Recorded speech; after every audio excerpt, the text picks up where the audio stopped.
Bravo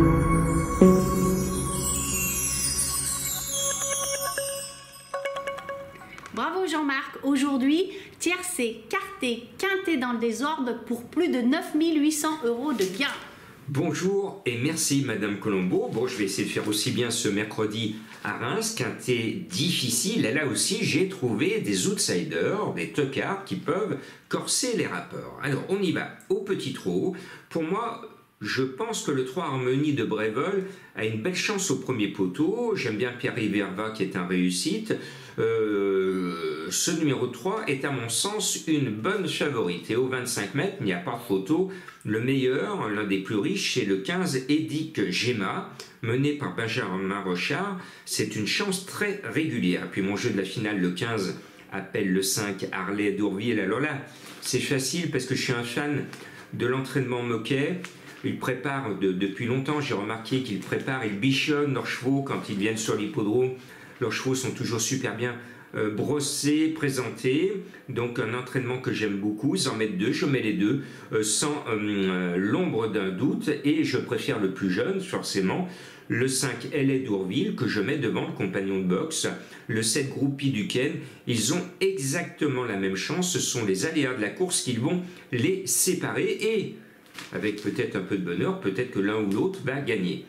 À la limite du recul des 25 mètres, je suis attiré par le 10 Horace Deschamps, qui trouve un bel engagement.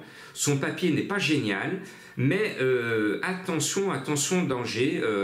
S'il n'est pas là, s'il ne profite pas de son meilleur engagement de l'année, c'est pas la peine d'avoir un bon engagement. Point de suspension. Et puis le 9 encore Ferchet, est lui aussi super bien engagé. 2 courses cette année, 2 fois il me fait une bonne impression. Il est annoncé à 25 contre 1, mon 10 est annoncé à 27. Vous voyez, je vous donne de la cote pour essayer encore une fois de corser nettement les rapports. Et puis vous voulez encore une plus grosse cote, et bien je vous trouve du 46 contre 1. C'est le 4 Yatus. Je me souviens de ses grandes performances face aux meilleurs de sa génération dans sa jeunesse, c'est très lointain, mais s'il se souvient qu'il allait avec des chevaux de prix d'Amérique, ce 4 Hiatus peut mettre tout le monde d'accord à 46 contre 1. C'est un coup de poker. Et puis au 25 mètres, j'aime bien habit de soirée, le numéro 12. On va aller à la fête en habit de soirée. Ce 12 a une chance régulière. Il est plutôt abonné cette année aux 4e place, voire 5e. Donc c'est pour ça que je le mets très bas, parce qu'il va disputer la 4e ou 5e place. Et puis pour ceux qui veulent savoir ce qu'il y a dans le contenu des pronos du cœur, écoutez la suite. Voilà l'analyse que je faisais sur le cheval 3e à 53 contre 1 ce mardi, et tous les jours pour les abonnés des pronos du cœur, dans toutes les réunions et dans le quintet, je déniche des tocards, je leur explique pourquoi. Et quand il y a un favori douteux, comme joue contre joue ce mardi, ou comme le 14 qui était à 3 contre 1 samedi, je leur explique pourquoi j'enlève ces favoris de la presse de ma sélection. Écoutez ce qui s'est passé ce mardi pour ceux qui m'ont suivi. Le 11 est l'une de mes 2 découvertes de l'étude des poids et des lignes Just Oaez.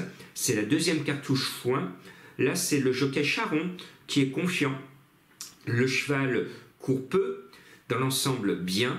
Alors ce n'est pas un soleil sur le papier, mais son jockey va le monter en confiance, et les 2 foins, à mon sens, ont une bonne chance de finir tous les 2 dans le quintet, et ils vont pimenter les rapports. Et puis je termine par un cheval qui n'est pas vu du tout par mes confrères. Il est abandonné, il n'est pas cité par la presse officielle, la liste type de la presse officielle, aucune citation. Je vais en faire mon 2e coup de cœur. C'est un coup de poker énorme parce que mes confrères n'y croient pas. C'est la plus grosse cote proposée de la course avec le 15, et il est annoncé à 42 contre 1. C'est le 12 Jumper Bay. Il est monté par un bon jockey, c'est Nabet. Nabet, quand même, un jockey en réussite depuis pas mal d'années. Ce 12 Jumper Bay est la découverte de mon étude des poids et des lignes. Je me suis dit, mais Jean-Marc, si tu passes du temps à faire le papier, que tu fais des découvertes avec le 12 Jumper Bay, le 11 Just Oaez, il faut profiter de ce long travail qui me prend beaucoup de temps pour le faire ressortir dans ta sélection. Et vous le savez, vous aimez bien, je prends des risques, vous l'avez vu samedi, j'ai pris un risque énorme en vous enlevant la grande favorite, parce que j'avais déniché tous les détails qui faisaient qu'elle qu'elle ne pouvait pas faire l'arrivée. Puis là, je vais vous en parler dans la pêche autocar. Il y a un favori de la presse que je n'ai absolument pas mis et je n'y crois pas parce que l'entraîneur n'y croit pas. Alors, même s'il n'est pas très vu par la presse, le 12 Jumper Bay est super bien placé au poids. 3,5 kg sur le 1 You For Me, qui va compter parmi les favoris, 2 kg sur le 5 French Exit, 1 kg sur le 11 Just a Race, 3 kg sur le 3 Johnson Time Blue et 1,5 kg sur le 14 Just Gigolo. Ça fait quand même beaucoup. Le handicapeur est très gentil avec Jumper Bay, qui va être à cote et qui pourrait surprendre grâce aux cadeaux successifs du handicapeur.